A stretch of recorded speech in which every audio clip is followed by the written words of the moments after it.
Hey there guys, welcome back to Garage Football. We've just watched West Ham beat Tottenham 2-1 at a London Stadium. 4 points from Tottenham this season, boys. Get in there. Hey, Fourth place in the table. Lost their cup final, lads. Yeah.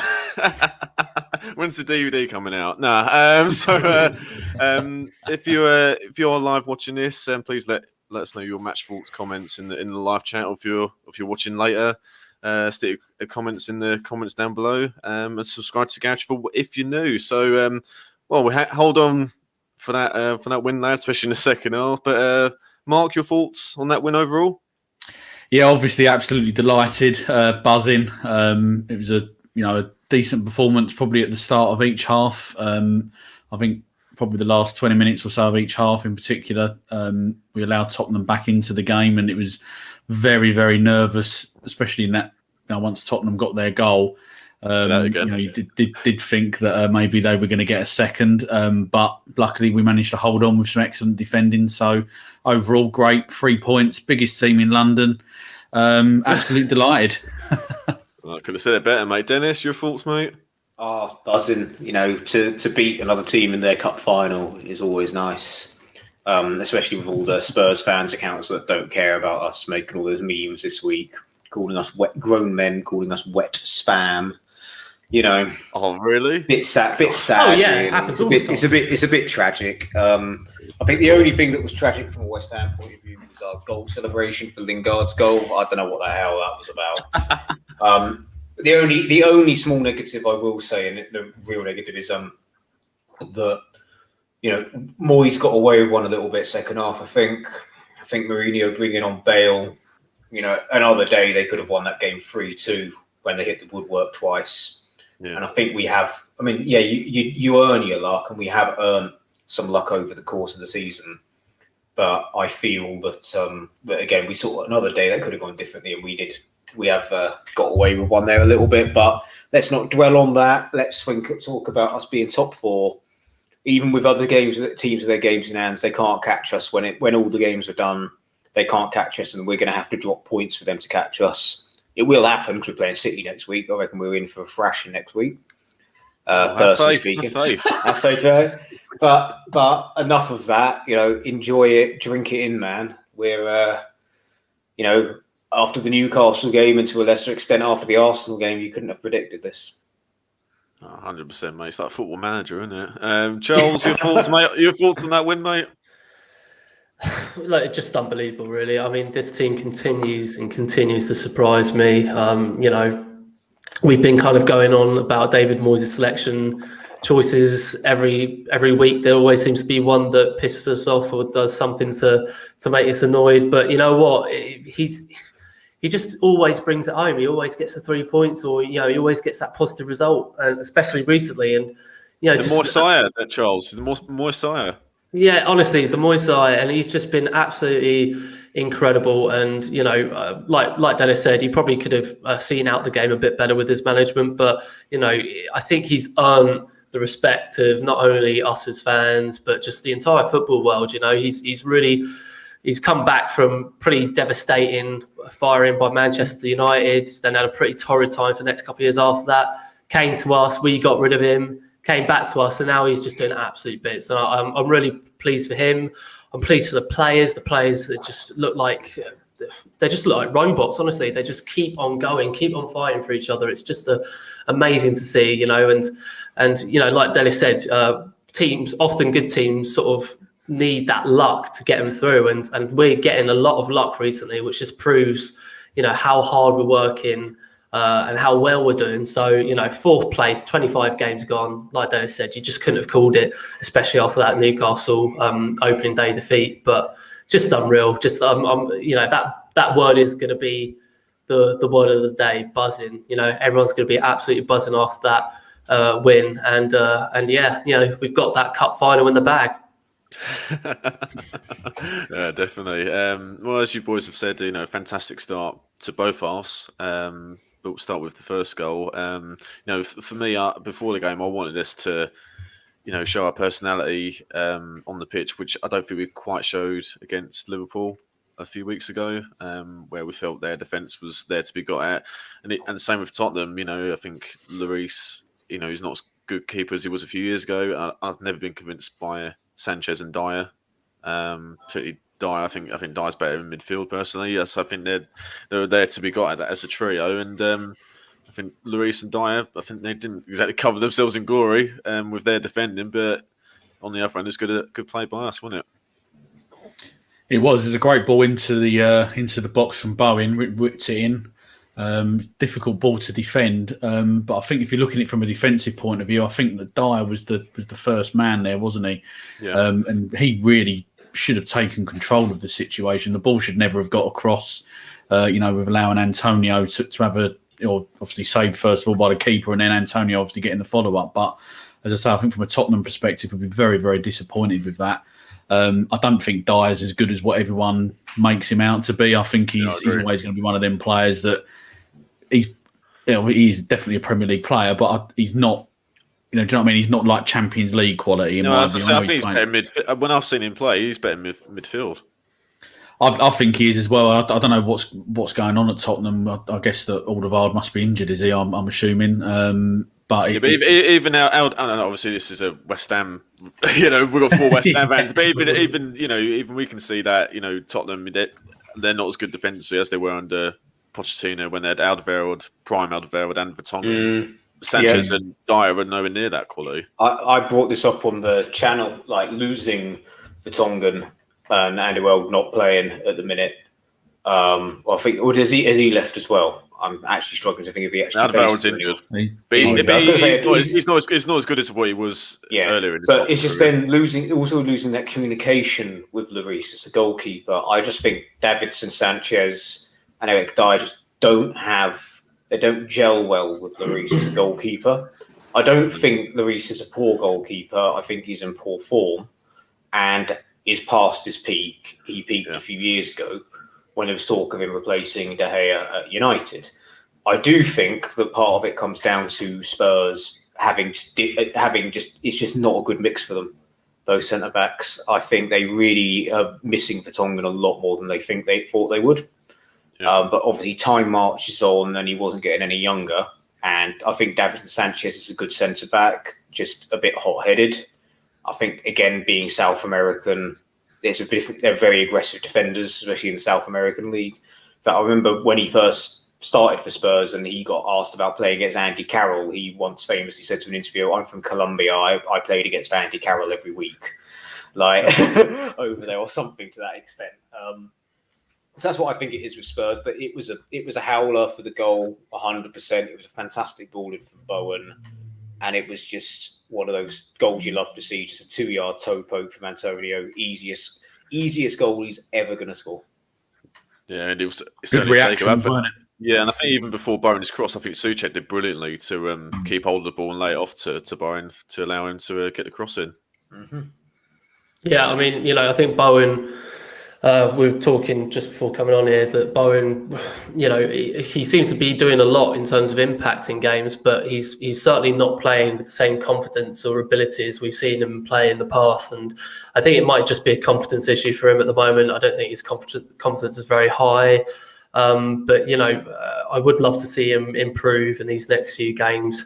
But to get that assist, I mean, you've got to give him credit. He's still popping up and doing some pretty decent crosses and doing some good attacking things when we need him to. So as long as he can build on that and get the performance levels back up, then I think he'll be a much better player in the future. Yeah, I think maybe a lack of confidence in front of the goal, but I think his general player elsewhere, I haven't got any other complaints. I don't know about you boys, but I think we just carrying on that momentum. Go after 5 minutes, and then we had another chance where Antonio won the ball in midfield from Højbjerg, I think it was. He played on Jesse Lingard. And I think Lingard, he tried to find Antonio in there, but ended up just poking it wide. But it just showed every time we flew forward that Tottenham defence are there to be got at. Yep, pretty much. I mean, we came out of the blocks flying. We sat back a bit after that, but yeah, 100%. We had done our homework, and it was a good game plan. It was. Well, what did you guys make? I'm sure you guys noticed it as well, where it wasn't just Antonio up top all the time. There was times where Bowen went up top, and then Antonio was on the right, and then even I think Lingard at times as well was up top. What did you make of that? I thought that was quite sensible to sort of protect Antonio in a way from obviously his hamstring problems. Yeah, well, I mean, if you look back to the Aston Villa game, the reason why we did so well was because their link-up play and their kind of alternating of both their positions was just so on point and so good, and they worked so well as a tandem, as a pair together. So yeah, I think we definitely saw a bit more of that today. Obviously Antonio's been out for the last couple of games, so he's not going to be absolutely raring to go. But by all accounts, he looked pretty decent today up until the last 10 minutes where he was just completely shot for energy. But he got that goal, which he often needs time to get back into games after injury. But it's nice that he's already back on the score sheet. And Lingard again played exceptionally well. That attack was just completely gone though. That last 10 minutes, I think we were just all hoping that we'd hold on for dear life to that lead, and thankfully we did. But yeah, I think both those players have linked up well today. They've linked up well in the past, and hopefully they'll be able to do it in the next few games too. I think just picking up on something that Charles said at the beginning. Was about that our players were like robots in terms of their knowing what they're to do, what their role is within the team. I think for me, probably the slightly elaborating on that a bit more is that Lingard in particular, if you think he's hardly played this season, and for him to have that energy to keep going for the 90 minutes, I mean, you'd sort of expect him having not played for the best part of 8-9 months, not getting a kick for Manchester United. You would have thought that he'd probably be gone after sort of 60 minutes in these initial games that he's had for us. But I think that's a real testimony to him personally, but also as well to what Moyes has done in terms of getting him up to speed so quick in our our game plan. Well, he must have been working really hard in training at Man United, even though he weren't playing. To keep your fitness levels up for that amount of time while you're not playing. That's a testament to Lingard. But obviously, we weren't really sure about his desire. And his hunger because he won't be played and stuff, and you don't know what it's going to be like when he comes on loan to a club. But he's been absolutely sensational, hasn't he? He has. I really hope that we at least make an offer for him in the summer, because based on this current form, you would want him in your team every single week at the moment. I guess potentially we may well come down to an issue with his wages. I'm not sure what he's on at Manchester United, but I think that is, in my mind, the only thing that I can see that would stop us from making a bid for him. And obviously I'm saying this without knowing whether or not we're going to sell anybody or anything like that.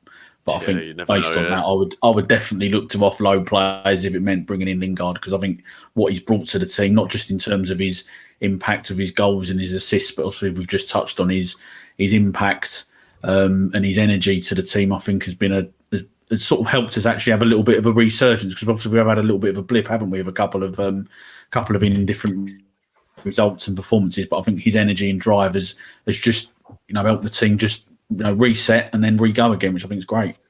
Exactly, and that We Are Tottenham Fan TV special mentality. Mentality. Yeah, exactly. Yeah, we were very close to turning into them though during that last 10 minutes. After 2-0, when we're at 2-0, I was like, we better not mess this up now, because we've really gone across. We've crossed the Rubicon there. We've got to take the threshold. Yeah. So, well, eventually, lads, Tottenham started to get their foot on the ball, and especially so when Souček went off with that blood injury, and that was very brave of him with that challenge with Sanchez. And then he got up straight away. He didn't just lay there; he got up straight away. So that was brilliant from Souček. But they started getting into it, and they started creating a few chances. And towards the end of the first half, Harry Kane had one stoppage time. I think Lamela, who looked pretty lively first half, we got taken off. He had an effort saved by Fabianski, so it wasn't going to be easy for West Ham. But what did you make of our sort of defending in that first period when Tottenham? They had a number of shots, Tottenham, but none where Fabianski had to really exert himself. It still felt quite comfortable, but it was one of those ones where we quite easily could have conceded. It would there was a shot, I believe, by Lamela that I would have classed, even though it was a bit of a thunderbolt, it still would have been a soft goal because it just came out of nothing and you were almost a little bit sleepy watching it. Like we were talking and nothing's going on. Oh, there's a shot off. Fabianski saved it. It's a bit like that. So it was very strange because we were under the cosh. We didn't quite feel it because Spurs were being quite wasteful and there was an element of nervousness. But on our watch along, Angus pointed out something fantastic in the first half. That was Harry Kane picked up the ball with his back to goal and managed to keep hold of the ball and run it back to the centre circle and pass it on to, I believe, one of the defenders, one of the centre backs, and he didn't get tackled or even challenged. And it was just that just sums up how, in theory, they could just dance straight through us. So it was just a bizarre one first half because I think Spurs were quite lethargic, but equally we were a little bit all over the shop, really, especially until we went to 5 at the back for the last 10 minutes. They were cutting us to pieces at the back. Yeah, but they still weren't getting a lot of shots on target. They're having a few pot shots and stuff. And Moura had one they flashed over and stuff, but none where you think, oh, we're on, you know. I know you said under the cosh, Dennis, but not to the point where like, oh, we're struggling. Yeah. Well, they looked like they were more dangerous. Sorry, when we gave them the opportunity to come into a half more often, and when you're given that sort of space and that attacking opportunity, of course they're going to try and take advantage of it. But I think, like you say, Bill, I think when we were playing at our best in this game today, you could tell that we were the better team in those circumstances. But yeah, I think Tottenham. I mean, the amount of chances in this game that they could have put away to scrape back a point at least was just unreal. And I'm sure West Ham Clips will be having a very interesting time editing his video later on this evening. Yeah, definitely. Well, they certainly had a lot of chance in the second half. Yeah. But they made a couple of subs at half time. Tottenham, Gareth Bale, Doherty, come on, Lamella and Tanganga, went off. But again, it was another brilliant start to the second half. We thought it was going to be disallowed for offside, but it was an excellent finish by Jesse Lingard. But the build-up with Pablo Fornals was equally as good. Yeah, I felt and also as well with the first half goal as well, when we got in our play in the final third, at times when we got it right, we looked very good. But there was a lot of occasions where we were quite sloppy at times today. Sorry to go back to the first half, but there was one instance where Creswell intercepted the ball on the halfway line that sticks out and sort of hesitated to run forward, started going, running with the ball about 10 yards and then had a simple pass inside and somehow passed it behind the player. So that was disappointing. But as I say, when the link-up play there, obviously with Fornals and Lingard for the goal was fantastic. Obviously a little bit controversial because the linesman put his flag up. And you're sort of thinking, it's going to be the worst. VAR is going to come back to haunt us. But, obviously, clearly the VAR on this occasion worked in our favour. Not worked in our favour, but certainly got the call spot on. It's a wonderful finish from Lingard. And I think what I like about him is that right foot, left foot, there doesn't appear to be that much difference with the venom in his shots. And I think, if he can get them sort of opportunities, I think he's always going to confuse goalkeepers because they're not going to be able to set themselves knowing which foot necessarily that he's going to be hitting it from. But it was a great goal. I think as Dennis mentioned before, I didn't think too much of our celebration, to be honest. But I think that seems to be the way in the modern day with these weird goal celebrations. But hey ho, I wasn't that overly that bothered. To be fair, it's just great that we started the half off so well. And I think as Charles had just mentioned, Tottenham looked lethargic at both starts of the half, and I think that's been one of our. Or certainly one of mine anyway, sort of annoyances in the last sort of few games, certainly against the top six, where we seem to show them a little bit too much respect. We seem to be a little bit slow out of the blocks. Yeah. So for us to come out at both halves to be like, right, bang, there you go, we've scored, brilliant. What a great start. And it just gives you that cushion. It just makes everyone feel a bit more confident and a little bit more composed. So yeah, absolutely fantastic start to the second half.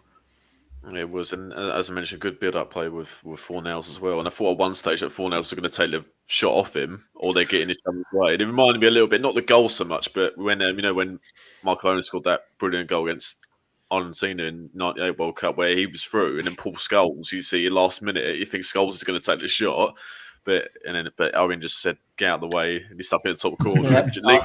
I remember my dad. I remember my dad, a United fan, screaming, "Give it to Scholes! Give it to Scholes!"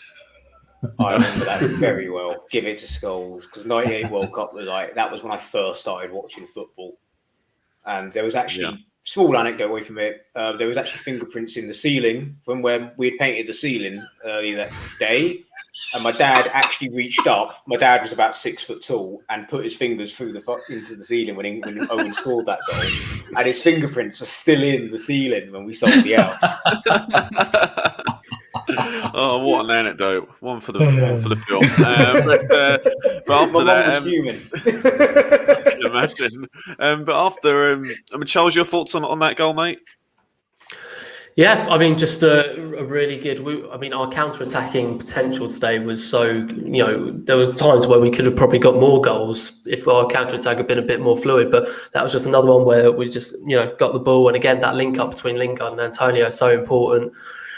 For Niles, of course, sort of setting up Lingard, just a really well taken finish, and it didn't appear to me from watching it live that it was a clear offside or anything like that. So I was definitely surprised when it got called up for it, but thank God VAR saved us this time, and just overall very, very nicely taken goal from Jesse Lingard. I mean, he just seems like he's purring with confidence at the moment, just playing absolutely out of his skin, and if you give him those attacking opportunities, he's going to punish you. So, and he did exactly that against Spurs today.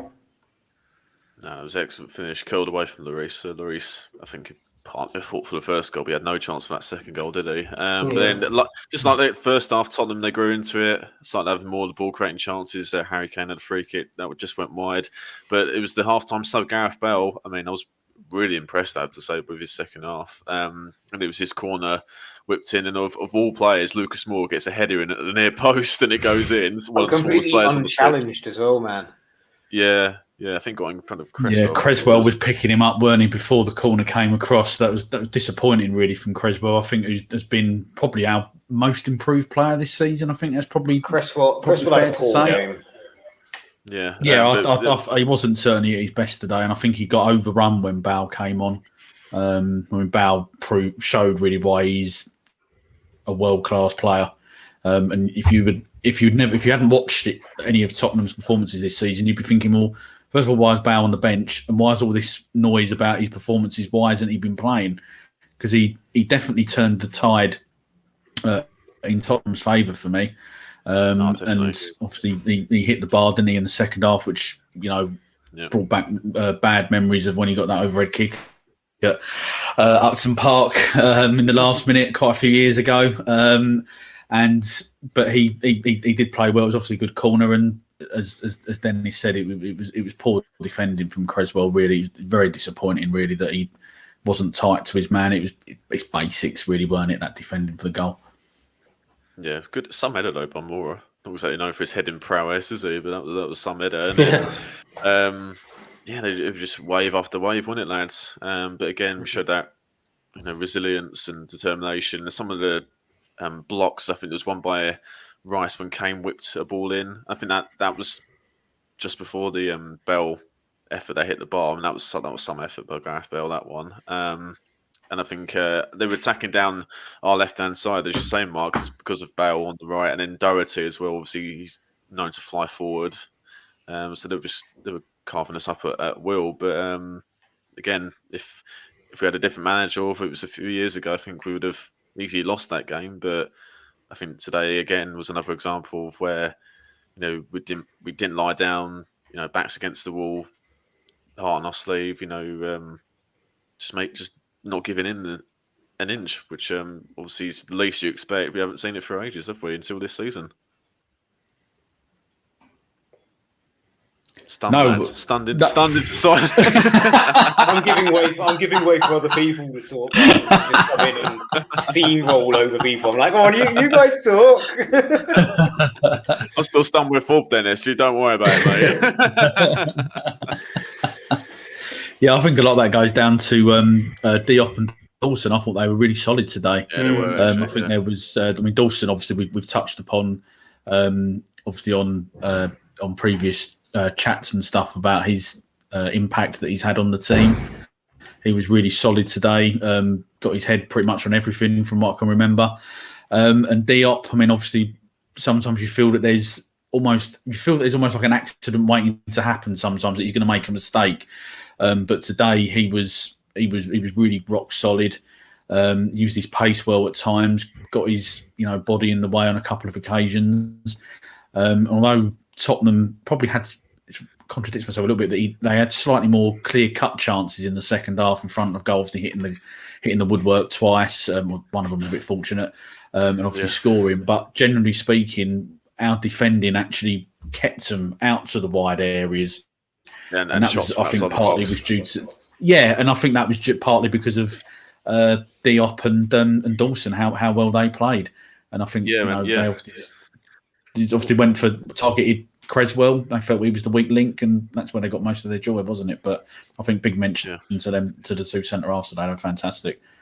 I totally agree, mate. Dawson was immense again, and Diop kept up his good form from the Sheffield United game.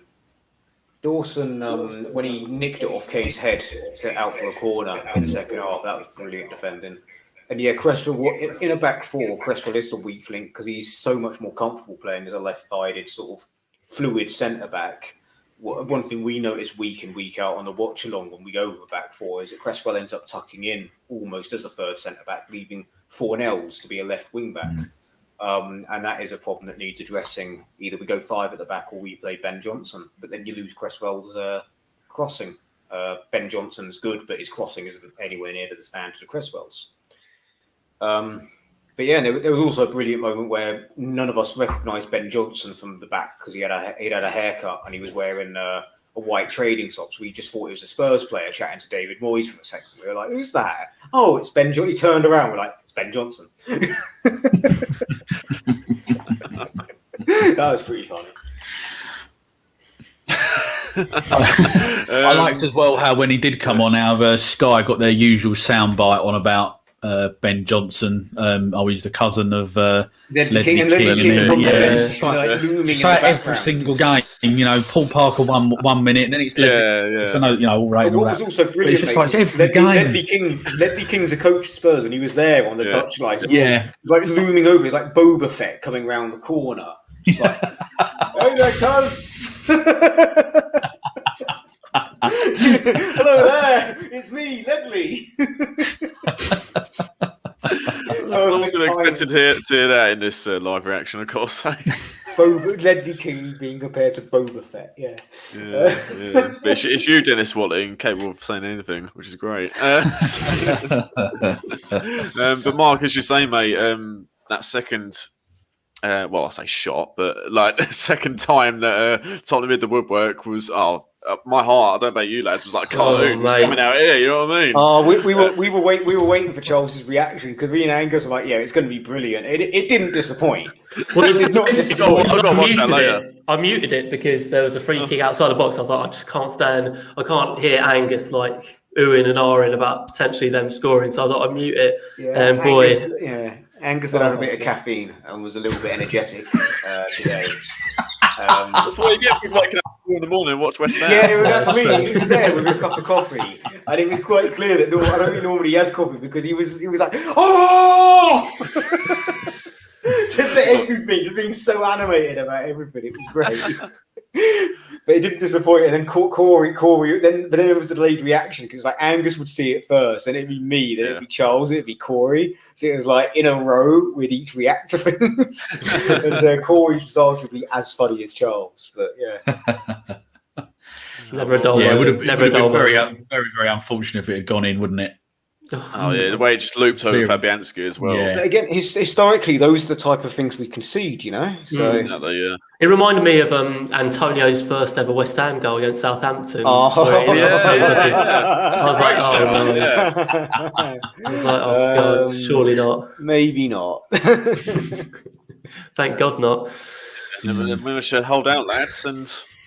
I'm sure we all celebrated loud and proud when the final whistle went. But I think obviously Tottenham had plenty of chances, but I think how hard we've worked, and as we've all mentioned about the resilience and toughness we've shown. I think I can't see why we can't not be thankful for this win. Absolutely. As I said, that's why I said there's only going to be one small negative. I'm just going to get out there nice and early, and that's it. Other than that, it's just great. We beat Spurs in their cup final. Jesse Lingard got another goal. Another fantastic performance by Fabianski, who really needs to, get a new contract. Oh, definitely. In my opinion, give him a 2-year deal and then assess it from there. But my word, again, you beat Spurs and we drew with them early on. So to steal a bit of Graham Taylor's analogies when he was England manager, he used to like to say that if you beat a team and then draw with them, that's not a negative because you've beaten them over 2 legs. You just got to do that with everyone. Yeah. When you're qualifying for a tournament, as long as you beat everyone over 2 legs. And again, you look at the season. If we draw with Wolves, Leicester, and Everton, it could be frustrating, yes, but over the season we've beaten them, and that's something we can take solace that over the season we have been the better team when we played them face to face. And on our law of averages, if you do that with every team, you're going to have a good season. That's what we're doing. I mean, quite frankly, I can see no reason why we can't beat Wolves and Everton. Maybe not so much Leicester because they are flying and they were smashing Villa the last time we looked. But yeah, 100%. This could be a fantastic season and it can keep getting better realistically. And I say, you'd have taken. I said this on the watch along. Beginning of the season, you would have taken 8th place and run with it. I think 8th place would be disappointing from where we are now, seeing as we do technically hold the cards. But being honest, I think if you have 5th, 6th, or 7th for Europa League, I'm more than happy with that. More than happy. As long as we don't finish 8th, because that can feel a bit disappointing.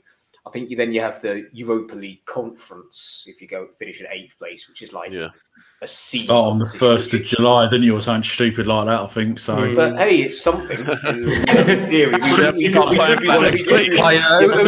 of the favourites to win Guru or whatever they're called.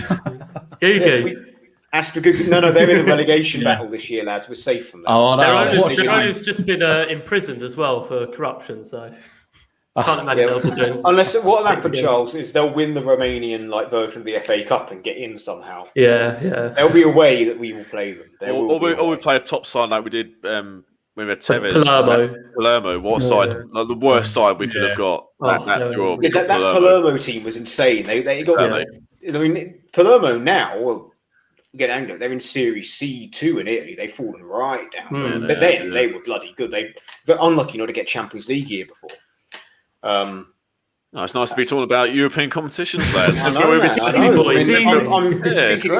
thinking out loud. If we get a team in the southwest of Germany in the European competitions, I'm 100% going over there because I've got friends in like Cologne, Frankfurt, and Mainz. So bring it on, lads. Mainz aren't going to get Europe, but if Frankfurt do, we go Frankfurt away. So for Frankfurt, cheap flights. Frankfurt away, cheap flights, mate. You can get them as cheap as 20 quid. Let's go over there. All right, Thomas Cook.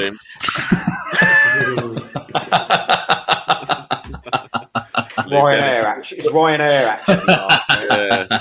Or other flights. No. These flights, I'm not even joking. The 20 quid flights are Ryanair.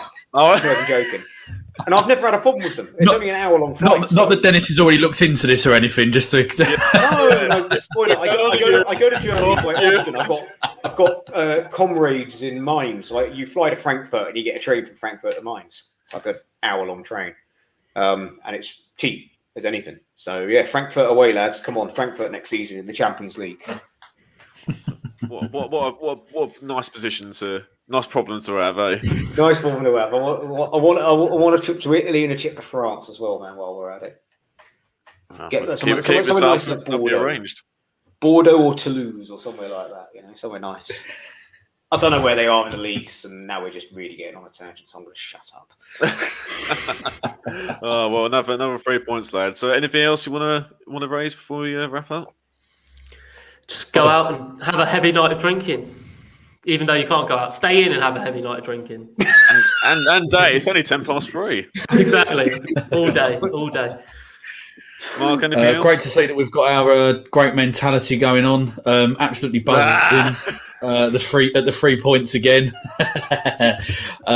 Great as well that we managed to get 4 points over the course of the season off of Tottenham. And we are in the driving seat, which I'm absolutely loving. That we are in the driving seat, as we've just been touching on there, for Champions League football, which is, to be honest, blown my mind, to be honest with you. But absolutely loving life as a Hammer at the minute. It's great.